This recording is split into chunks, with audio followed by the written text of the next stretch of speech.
A letter to God को GL फुएंटेस Mexican उपन्यासकार, कवि और पत्रकार ने लिखा है। कहानी विश्वास की शक्ति के बारे में है। यह कहानी है लेंचो की और ईश्वर में उसके अटल विश्वास की।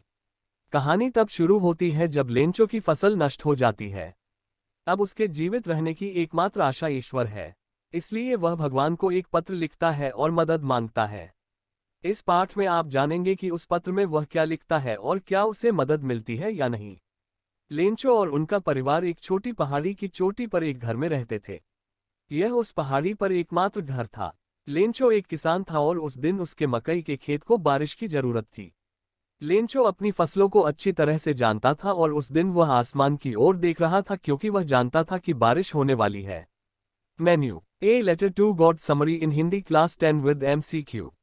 ए लेटर टू गॉड कक्षा 10वीं की किताब फर्स्ट फ्लाइट का पहला अध्याय है। इसे जीएल फुएंटेस ने लिखा है। यह कहानी लेंचो के बारे में है जो अपनी फसल मूसलाधार बारिश से नष्ट हो जाने के बाद भगवान को एक पत्र लिखते हैं। समरी के अंत तक आपको पता चल जाएगा कि उसने यह पत्र क्यों लिखा और भगवान ने उसे उत्तर दिया या नहीं। इस समरी में सबसे महत्वपूर्ण वर्ड मीनिंग इन हिंदी के साथ MCQ शामिल है।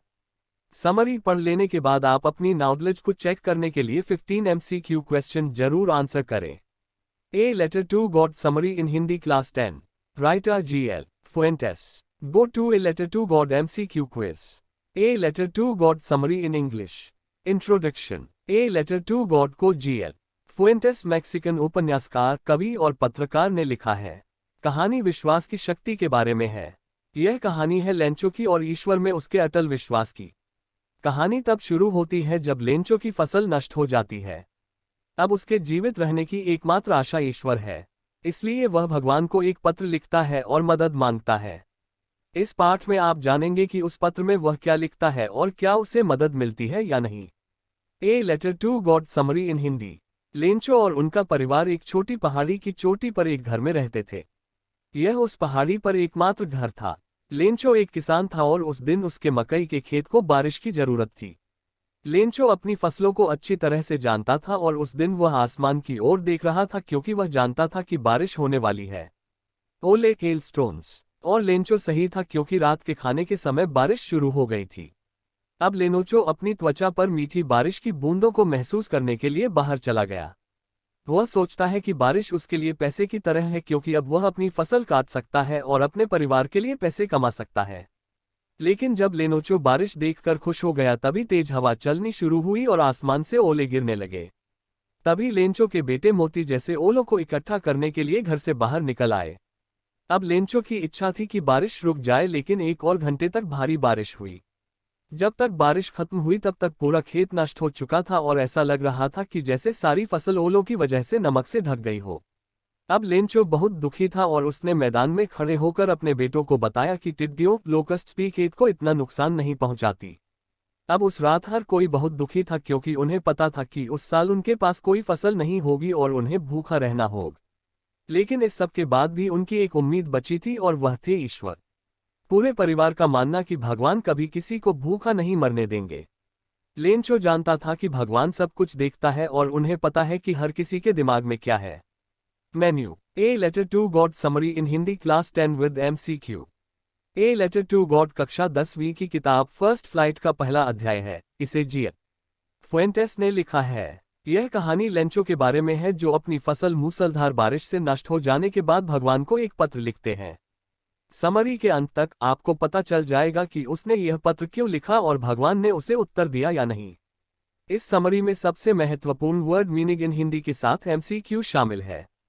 समरी पढ़ लेने के बाद आप अपनी नॉलेज को चेक करने के लिए 15 MCQ क्वेश्चन जरूर आंसर करें।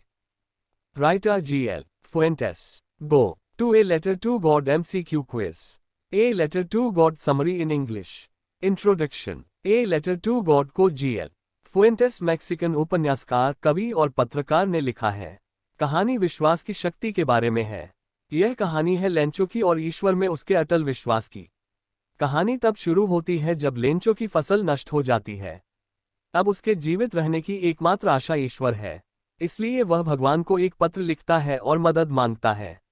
इस पाठ में आप जानेंगे कि उस पत्र में वह क्या लिखता है और क्या उसे मदद मिलती है या नहीं। A letter to God summary in Hindi. Lencho और उनका परिवार एक छोटी पहाड़ी की चोटी पर एक घर में रहते थे। यह उस पहाड़ी पर एकमात्र घर था। लेंचो एक किसान था और उस दिन उसके मकई के खेत को बारिश की जरूरत थी। लेंचो अपनी फसलों को अच्छी तरह से जानता था और उस दिन वह आसमान की ओर देख रहा था क्योंकि वह जानता था कि बारिश होने वाली है। हेलस्टोन्स। और लेंचो सही था क्योंकि रात के खाने के समय बारिश शुरू हो गई थी। अब लेनोचो अपनी त्वचा पर मीठी बारिश की बूंदों को महसूस करने के लिए बाहर चला गया। वह सोचता है कि बारिश उसके लिए पैसे की तरह है क्योंकि अब वह अपनी फसल काट सकता है और अपने परिवार के लिए पैसे कमा सकता है। लेकिन जब लेनोचो बारिश देखकर खुश हो गया तभी तेज हवा चलनी शुरू हुई और आसमान से ओले गिरने लगे। तभी लेंचो के बेटे मोती जैसे ओलों को इकट्ठा करने के लिए घर से बाहर निकल आए। अब लेंचो की इच्छा थी कि बारिश रुक जाए लेकिन 1 और घंटे तक भारी बारिश हुई। जब तक बारिश खत्म हुई तब तक पूरा खेत नष्ट हो चुका था और ऐसा लग रहा था कि जैसे सारी फसल ओलों की वजह से नमक से ढक गई हो। अब लेंचो बहुत दुखी था और उसने मैदान में खड़े होकर अपने बेटों को बताया कि टिड्डियों लोकस्ट्स भी खेत को इतना नुकसान नहीं पहुंचाती।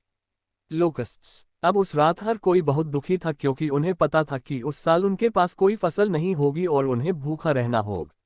लेकिन इस सब के बाद भी उनकी एक उम्मीद बची थी और वह थे ईश्वर। पूरे परिवार का मानना कि भगवान कभी किसी को भूखा नहीं मरने देंगे।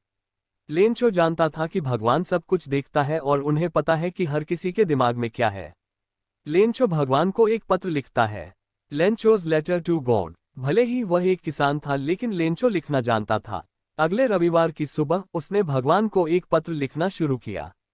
इस पत्र में उसने भगवान से वर्णन किया कि उसके खेत में क्या हुआ था और अगर उसे कुछ पैसे नहीं मिले तो उसके परिवार को कैसी परेशानियां आएंगी। वह भगवान से 100 पेसोस भी मांगता है ताकि वह अपने खेत को फिर से बो सके और फसल आने तक जी सके। अब उसने डाकघर में जाकर पत्र पर एक मोहर लगा दी और इसे मेलबॉक्स में गिरा दिया। डाकघर में एक डाकिया पोस्टमास्टर के पास गया और उसे भगवान को संबोधित यह पत्र दिखाया। डाकिया जोर से हंस रहा था क्योंकि उसने आज तक ऐसा कुछ नहीं देखा था। पोस्टमास्टर एक मोटा, मिलनसार और सुखद इंसान था। इस पत्र को देखने के बाद वह भी हंसने लगा लेकिन वह तुरंत रुक गया और सोचने लगा कि इस आदमी को भगवान पर इतना विश्वास है कि वह उन्हें एक पत्र भेज रहा है। पोस्टमास्टर यह भी चाहता है कि उसे इस आदमी के जैसा अद्भुत विश्वास मिले।